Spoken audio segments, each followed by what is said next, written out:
ಇಲ್ಲ actually announcement ಆಗೋ ಮೊದಲು ಇನ್ನೇನ್ ಅನೌನ್ಸ್ ಆಗ್ತದೆ PA ಪ್ರೊಡಕ್ಷನ್ ಇಂದ ಅನೌನ್ಸ್ ಆಗ್ತಾ ಇದೆ ಅಂತ ಹೇಳಿದಾಗ ನನ್ನ ನೋಡ್ಬೇಡಿ ಯಾರು. ಶಾ ಕೂತ್ಕೊಂಬ ಓಕೆ ಕೂತ್ಕೊಂಡೆ ಮಾತಾಡ. ಬಹಳಷ್ಟು ಜನ ನನಗೆ ಮೆಸೇಜ್ ಮಾಡಿದ್ದಾರೆ, ಆಗ್ಬೋದು ನೀನ್ ಈಗಲೇ ಪ್ರೊಡಕ್ಷನ್ ಶುರು ಮಾಡ್ಬಿಟ್ಟಿದ್ಯಾ ಅಂತ. ಬಡ ಬ್ಯೂಟಿಫುಲ್ ಸಿಂಕ್ ಅಲ್ಲ. PA ಪ್ರೊಡಕ್ಷನ್ ಅಲ್ಲಿ PA ಪೃಥ್ವಿ ಎಂಬರವರ ನಟನೆ. ಪೃಥ್ವಿ, ನಾನು ಆಗ್ಲೇ ಹೇಳ್ದಂಗೆ ಅಮ್ಮ is such a wonderful sweet heart. ಅವರು ಯಶ್ ಸರ್ ಅಂತಹ ಒಂದು ಅದ್ಭುತವಾದಂತಹ ನಾಯಕ ನಟನನ್ನ ನಮ್ಮ ಚಿತ್ರರಂಗಕ್ಕೆ ಕೊಟ್ಟಂತ ತಾಯಿ. ಅವರ ಪ್ರೊಡಕ್ಷನ್ ಅಲ್ಲಿ ಕೊತ್ತಲವಾಡಿ ಅನ್ನೋ ಒಂದು ಸೂಪರ್ ಸಿನಿಮಾದಲ್ಲಿ ನೀವ್ ಆಕ್ಟ್ ಮಾಡ್ತಾ ಇರೋದು, ನಿಮ್ಗೆ ಎಷ್ಟು ಎಕ್ಸೈಟ್ಮೆಂಟ್ ಇದೆ? ತುಂಬಾ ಎಲ್ಲಿಂದ ಸ್ಟಾರ್ಟ್ ಮಾಡಬೇಕು ಗೊತ್ತಿಲ್ಲ, ಬಟ್ ಸ್ಟಾರ್ಟಿಂಗ್ ಇಂದ ಶುರು ಮಾಡ್ತೀನಿ. ಮೊದಲನೇದಾಗಿ ಶರಣ್ ಸರ್, ಧನ್ಯವಾದಗಳು ಸರ್, ನೀವು ಈ ಇವೆಂಟ್ ಅನ್ನ ಗ್ರೇಸ್ ಮಾಡಿರೋದಕ್ಕೆ. ನಾನು ಈಗಲೂ ಶರಣ್ ಸರ್ ಬಗ್ಗೆ ಒಂದು ಮಾತು ಹೇಳಿ ನಾನು ಮಾತೆ ಮೂವಿ ಬಗ್ಗೆ ಹೇಳ್ತೀನಿ. ನಾನು ಒಂದು ಇವೆಂಟ್ಗೆ ಹೋಗಿದ್ದೆ, ಅಲ್ಲಿ ನಾನು ರೆಡಿ ಆಗ್ತಾ ಇದ್ದೆ. ನನ್ನ ಯಾರೋ ಬಂದು ಹೇಳಿದ್ರು ಶರಣ್ ಸರ್ ಬಂದಿದ್ದಾರೆ ಅಂತ. ನಾನು ಅನ್ಕೊಂಡೆ ಶರಣ್ ಸರ್ ರೆಡಿ ಆಗ್ತಾ ಇರ್ತಾರೆ. ರೆಡಿ ಆದ್ಮೇಲೆ ನಾನು ಅವ್ರನ್ನ ಭೇಟಿ ಆಗಿರಲಿಲ್ಲ. I am is biggest fan, because ನಾನು ಡ್ಯಾನ್ಸರ್. ಸೊ ಇನ್ನೊಬ್ಬ ಅದ್ಭುತ ಡ್ಯಾನ್ಸರ್ನ ನೋಡಿದಾಗ ಅದೇನೋ ಒಂದು ಸೋಲ್ ಕನೆಕ್ಷನ್ ಇರುತ್ತೆ. ಸೊ ಶರಣ್ ಸರ್ನ ಆಮೇಲೆ ಭೇಟಿ ಆಗೋಣ ಅಂತ ರೆಡಿ ಆಗ್ತಿದ್ದೆ. ಶರಣ್ ಸರ್ ನನ್ನ ಹತ್ರನೇ ಬಂದ್ಬಿಟ್ರು, ಬಂದು ಮಾತಾಡಿ ಆಶೀರ್ವಾದ ಮಾಡಿ ಹೋದ್ರು. ನಾನು ನಿಜವಾಗ್ಲೂ ಆವತ್ತು ನೆನ್ಸ್ಕೊಂಡೆ ಯಾವ ಲೆವೆಲ್ಗೆ ಹೀ ಸೋ ಸಿಂಪಲ್ ಅಂತ. ಒಂದು ಸಿನಿಮಾ ರಿಲೀಸ್ ಆದ ತಕ್ಷಣ ನನಗೆ ಫೋನ್ ಮಾಡಿ ಒಂದು ½ an hour ಮಾತಾಡಿದ್ದಾರೆ. ನನ್ನ ಸಿನಿಮಾ ರಿಲೀಸ್ ಆದಾಗ ಯಾವ ಸ್ಟಾರ್ ಮಾಡ್ತಾರೆ ಆ ಥರ. ಅಪ್ಪು ಸರ್ ಒಂದ್ಸರಿ ನನಗೆ ಫೋನ್ ಮಾಡಿದ್ರು, ನೆಕ್ಸ್ಟ್ ಫೋನ್ ಮಾಡಿದ್ರು ಶರಣ್ ಸರ್. ಸೊ ಅಂತ ಒಂದು ಅದ್ಭುತವಾದ ಮನಸ್ಸಿರುವಂತಹ, ಇನ್ನೊಬ್ಬ ಬೆಳಿಬೇಕನ್ನುವಂತಹ ಮನಸ್ಸಿರುವಂತಹ ಅದ್ಭುತವಾದ simple stars. Thank you very much. So ನಾನು ಹೇಳಿದ್ದು ಸ್ಟಾರ್ಟಿಂಗ್ ಇಂದ ಸ್ಟಾರ್ಟ್ ಮಾಡ್ತೀನಿ ಅಂತ. ರಾಜು ಸರ್ ನನ್ನ ಮೊದಲಿಂದ ಪರಿಚಯ. ಅವರು ಇದು ನನಗೆ ಹೇಳಿರುವಂತ 2ನೇ ಕತೆ. ಮನೆಯಲ್ಲಿ ಕತೆ ಹೇಳಿದ್ರು, ಕತೆ ಹೇಳಿದಾಗ ನಾನು ಬಹಳ ಖುಷಿ ಆಯ್ತು. ಒಂದು ಹಳ್ಳಿಯ ಸೊಗಡಿರುವಂತಹ, ಹಳ್ಳಿಯ ಮುಗ್ಧ yet powerful, innocent yet very strong character play ಮಾಡಬೇಕು ಅಂತ ಬಹಳ ದಿನಗಳಿಂದ ನನಗೆ ಮನಸ್ಸಿತ್ತು. ಅಂತ ಒಂದು ಅದ್ಭುತವಾದ ಕತೆ ಇದು. ಕತೆ ಹೇಳಿದ್ರು. ಕತೆ ಹೇಳಿದ್ಮೇಲೆ ನನ್ನ ಮಗಳಿಗೆ ಪ್ರಾಯಶಃ 2 ವರ್ಷ, ಆವಾಗ ತುಂಬಾ ಚಿಕ್ಕವಳು. ಅವಳಿಗೆ ಸ್ಟ್ರೇಂಜರ್ ಆಂಗ್ಸೈಟಿ ಇತ್ತು, ಯಾರನ್ನ ನೋಡಿದ್ರು ಕೂಡ ಹತ್ರ ಹೋಗ್ತಾ ಇರ್ಲಿಲ್ಲ. ರಾಜು ಸರ್ ಹತ್ರ ಬಂದ್ಬಿಟ್ಟು ರಾಜು ಸರ್ನ ಹಗ್ ಮಾಡ್ತಿದ್ದಾಳೆ, ಹೋಗಿ ಕಾಲ್ ಮುಗಿತಿದ್ದಾಳೆ, ಲಿಟ್ರಲಿ ಕಾಲ್ ಮುಗ್ದು ಹೀಗೆಲ್ಲ ಮಾಡ್ತಾ ಇದ್ದಾಳೆ. ಆಮೇಲೆ ರಾಜು ಸರ್ ಹೋದಾಗ ರಾಜು ಸರ್ ಹಿಡ್ಕೊಂಡು ನಮಗ್ ಬಾಯಿ ಹೇಳ್ತಿದ್ದಾಳೆ. ನಾನು ಇದು ಏನ್ ಸೈನ್ ಇದು, ಒಂಥರ ತೀರಾ ಡಿಫ್ರೆಂಟ್ ಆಯ್ತಲ್ಲ. ಮೇ ಬಿ ಏನೋ ಒಂಥರ ಗಟ್ ಫೀಲಿಂಗ್ ಬರುತ್ತಲ್ಲ, ಏನೋ ಒಂದು ಇಂಪಾರ್ಟೆಂಟ್ ಆಗಿರ್ಬೋದಪ್ಪ ಈ ಫಿಲ್ಮು ಅಂತ ನನ್ಗನ್ಸ್ತು. ಅಲ್ಲಿಂದ ಸ್ಟಾರ್ಟ್ ಆಯ್ತು ಗುಡ್ ಸೈನ್ಸ್. ನಾನು ಸ್ವಲ್ಪ ದಪ್ಪ ಆಗಿದ್ದೆ, ನಾನಾಗೆ ಜಿಮ್ ಹೋಗಕ್ಕೆ ಶುರು ಮಾಡಿದೆ, ಬಾಡಿ ಟ್ರಾನ್ಸ್ಫಾರ್ಮೇಶನ್ ಮಾಡಿದೆ, ಫೈಟ್ ಪ್ರಾಕ್ಟೀಸ್ ಮಾಡಕ್ ಶುರು ಮಾಡಿದ್ವಿ ನಾನು ಮತ್ತೆ Sagar master. Cinema shooting start ಆಯ್ತು. ಮೊದಲನೇ ಶಾಟ್ ನೋಡಿದಾಗ್ಲೇ ನನಗೆ ಕಾರ್ತಿಕ್ ಅವರ ಒಂದು ಫ್ರೇಮ್ ನೋಡಿದಾಗ್ಲೇ ಏನೋ ಒಂದು ಗ್ರೇಟ್ ಫೀಲಿಂಗ್. ಸಿನಿಮಾ ಸ್ಟಾರ್ಟ್ ಆಗಿದ್ದು ಗೊತ್ತಾಗಿಲ್ಲ, ಮುಗ್ದಿದ್ದು ಗೊತ್ತಾಗಿಲ್ಲ. And once again the cost. ನಾನು ಇವ್ರು ನೋಡಿದಾಗ ಬೈತಾರೆ ಈಗ,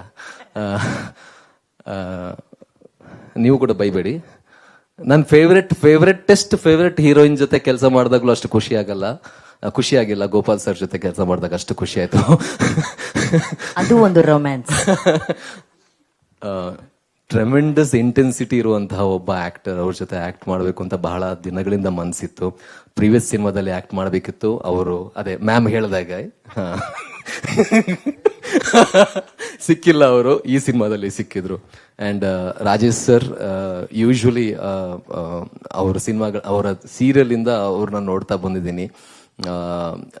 bean is tremendous fan. So ಇವರಿಬ್ಬರ ಜೊತೆ ಸ್ಕ್ರೀನ್ ಶೇರ್ ಮಾಡುವಂತ ಅವಕಾಶ ಈ ಸಿನಿಮಾದಲ್ಲಿ ಸಿಕ್ತು.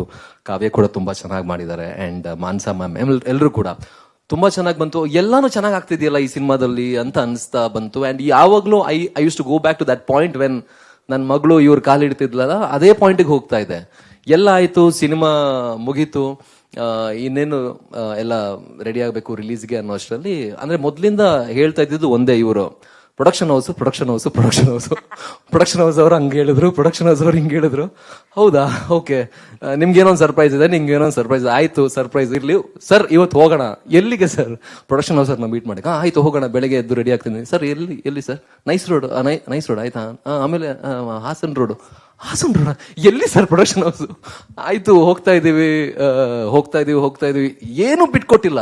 ಬಿಲೀವ್ ಇಟ್ ಆರ್ ನಾಟ್, ನಮ್ಗೆ ಗೋಪಾಲ್ ಸರ್ಗೂ ಸರ್ಪ್ರೈಸ್, ಎಲ್ಲರಿಗೂ ಪ್ರತಿಯೊಬ್ಬರಿಗೂ ಸರ್ಪ್ರೈಸ್. ಆ ಒಂದು ಸೀಕ್ರೆಟ್ ಯಾವ ಲೆವೆಲ್ಗೆ ಮೇಂಟೈನ್ ಮಾಡಿದ್ರು ಅಂತೆ. ಹೋಗ್ತಾ ಇದ್ದೀನಿ, ಆಯ್ತು ಹಾಸನ್ನಿಂದ ಒಳಗೆ ಎಲ್ಲೋ ಓದ್ವಿ. ಒಂದು ದೊಡ್ಡ ಗೇಟ್ ಹತ್ರ, I am not lying, Raju sir ಕೂಡ ಇದ್ರು. ಕೋ ಇನ್ಸಿಡೆನ್ಸ್ ಹೇಳ್ಬೋದು, ಕಾಕತಾಳೀಯ ಹೇಳ್ಬೋದು. ನನಗೆ ಗೂಗ್ಲಿ ಸಿನಿಮಾದ ಹಾಡುಗಳು ಬಹಳ ಇಷ್ಟ. ನಾನು ಆ ಹಾಡನ್ನು ಜಾಸ್ತಿ ಕೇಳ್ತಾ ಇರ್ತೀನಿ. ಗೇಟ್ ಮುಂದೆ ಆ ಹಾಡು ನನ್ನ ಕಾರಲ್ಲಿ ಪ್ಲೇ ಆಗ್ತಾ ಇದೆ. ಒಂದಷ್ಟು ಹೊತ್ತು ಕಾದ್ವಿ, ಯಾರೋ ಬಂದ್ರು, ಕೀ ತೆಗೆದ್ರು, ಒಳಗೋದ್ವಿ, ಅದೇ ಹಾಡು ಕೇಳ್ತಾನೆ ಹೋಗ್ತಾನೆ ಇದ್ದೀನಿ.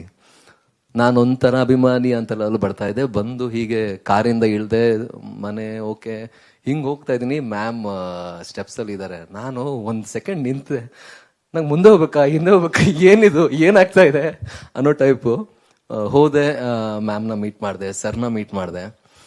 ನನ್ಗೀಗ್ಲೂ ನೆನಪಿದೆ, ಎಲ್ಲ ಮಾತಾಡಿ ಎಲ್ಲ ಆಗಿ ವಾಪಸ್ ಹೋಗೋಗ ಮ್ಯಾಮ್ಗೆ ನಾನು ಕಾಲಿಡ್ದಾಗ ಅವ್ರು ಹೇಳಿರುವಂತ ಮಾತು, ನನ್ನ ಮಗನ್ಗಿಂತ ಚೆನ್ನಾಗಿ ಬೆಳೆಯಪ್ಪ ಅಂತ. ಸೊ ಅಂತ ಮಾತು ಪ್ರಾಯಶಃ ಯಾರು ಹೇಳ್ತಾರೆ. ಅಂಡ್ ನನಗೆ ಮಿಡ್ಡಲ್ಲಿ ಏನೋ ಒಂದು ಸಮಸ್ಯೆ ಆಯ್ತು. ಆ ಸಮಸ್ಯೆ ಆದಾಗ ಪ್ರೊಡಕ್ಷನ್ ಹೌಸ್ ಅವ್ರಿಗೆ ಸುಮ್ಮನೆ ಹೀಗೆ ಶೇರ್ ಮಾಡಿದೆ ರಾಜು ಸರ್ ಹತ್ರ, ಇರಿ ನಾನು ನಿಮ್ಗೊಂದು 5 ನಿಮಿಷದಲ್ಲಿ ಫೋನ್ ಮಾಡ್ತೀನಿ ಅಂತ ಹೇಳಿ. ಆ ಸಮಸ್ಯೆ ಯಾವ ಲೆವೆಲ್ಗೆ ಬಗೆಹರಿಸಿದ್ರು ಅಂದ್ರೆ, ನಮ್ಮ 10-15 ಒಂದಿಂದಲೇ ಮನೇಲೇ ಇದ್ರು ತುಂಬಾ ಜನ. ನನ್ಗೆ ಯಾರಪ್ಪ ಇದು ಪ್ರೊಡಕ್ಷನ್ ಹೌಸ್ ಈ ಲೆವೆಲ್ಗೆ ಸಪೋರ್ಟ್ ಮಾಡ್ತಾರೆ ಅಂತ. ನಿಜವಾಗ್ಲೂ ಅವ್ರ ಮಗನ್ ತರನೇ ಎಲ್ಲಾರನ್ನ ನೋಡ್ಕೋತಾರೆ. ಅಂಡ್ ನಿಜವಾಗ್ಲೂ ಹೇಗೆ yes sir without back ground ಬಂದು ಒಂದು ಎಂಪೈರ್ನ ಕ್ರಿಯೇಟ್ ಮಾಡಿದ್ರು, PA ಪ್ರೊಡಕ್ಷನ್ ಇಂದ ಮ್ಯಾಮ್ ಖಂಡಿತವಾಗ್ಲೂ ನನ್ನಂತಹ ಇನ್ನಷ್ಟು ಬ್ಯಾಕ್ ಗ್ರೌಂಡ್ ಇಲ್ದಿರುವಂತಹ ಕಲಾವಿದರಿಗೆ ಆಸರೆಯಾಗಿ ನಿಲ್ತಾರೆ. ದೊಡ್ಡ ದೊಡ್ಡ ಫಿಲ್ಮ್ಗಳನ್ನು ಅವ್ರಿಗೋಸ್ಕರ ಮಾಡ್ತಾರೆ ಅನ್ನೋ ನಂಬಿಕೆ ನನಗಿದೆ. ಒಂದು ದೊಡ್ಡ ಯಶಸ್ವಿ ಸಿನಿಮಾ ಆಗ್ಲಿ ನನ್ನ ಮನ್ಸಾರೆ, ನನ್ನ ಸಿನಿಮಾ ಅಂತ ಹೇಳ್ತಾ ಇಲ್ಲ, ಮನಸ್ಸಿಂದ ನಾನು ಹಾರೈಕೆ ಮಾಡ್ತೀನಿ. ಬಿಕಾಸ್ ಯೂಶಲಿ ನನ್ನ ಸಿನಿಮಾಗಳು ಅಂತ ಬಂದಾಗ ಏನೋ ಒಂದಷ್ಟು ಕಾನ್ಸ್ಟೆಂಟ್ಗಳಿಂದಾಗಿ ಮಾರ್ಕೆಟು ಅದು ಅಂತ ಹೇಳಿ ಕತೆ ತುಂಬಾ ಚೆನ್ನಾಗಿ ಹೇಳಿರ್ತಾರೆ, ಬಟ್ ಏನೂ ಮಾಡಿರಲ್ಲ. ಪೃಥ್ವಿಯಪ್ಪ ಅನ್ನೋ ಒಂದು ಭಾವನೆ ಇರುತ್ತೆ. ಬಟ್ ಇಲ್ಲಿ ಒಬ್ಬ ಸ್ಟ್ರಗ್ಲಿಂಗ್ ಆಕ್ಟರ್ ಅಂತ ಗಣನೆಗೆ ತಗೊಳ್ದೆ ಸಿನಿಮಾಗೆ ಏನ್ ಬೇಕು, ಕತೆಗೆ ಏನ್ ಬೇಕು ಅನ್ನೋದನ್ನ ಎಲ್ಲವನ್ನ ಮ್ಯಾಮ್ ಮತ್ತು ಸರ್ ಕೊಟ್ಟಿದ್ದಾರೆ. ನಿಜವಾಗ್ಲೂ ಅವ್ರಿಗೆ ನಾನು ಎಷ್ಟು ಥ್ಯಾಂಕ್ಸ್ ಹೇಳಿದ್ರು ಕಡಿಮೆ ಆಗುತ್ತೆ. ನನ್ನ ಮಗಳು ಹೇಗೆ ಈ ಒಂದು ಸೈನ್ ಕೊಟ್ಟಿದ್ಲು, this will be one of the important film in my career ಅಂತ, this will be one of the important film in my career ಅಂತ ಹೇಳ್ತೀನಿ. ಅದಕ್ಕೆ ರಾಜು ಸರ್ಗೆ ಎಲ್ರಿಗೂ ಥ್ಯಾಂಕ್ಸ್ ಹೇಳ್ತೀನಿ. ಅಂಡ್ ನನ್ನ ಜೊತೆ ಕೆಲಸ ಮಾಡಿರುವಂತ ಎಲ್ಲರೂ ಟೆಕ್ನಿಷಿಯನ್ಸ್ ಬಹಳ ಒಂದು ಪ್ರೀತಿಯಿಂದ ಈ ಒಂದು ಸಿನಿಮಾಗೆ ಕೆಲಸ ಮಾಡಿದ್ದಾರೆ. ಅಂಡ್ ನಿಜವಾಗ್ಲೂ I am really grateful for this moment in my life. Thank you.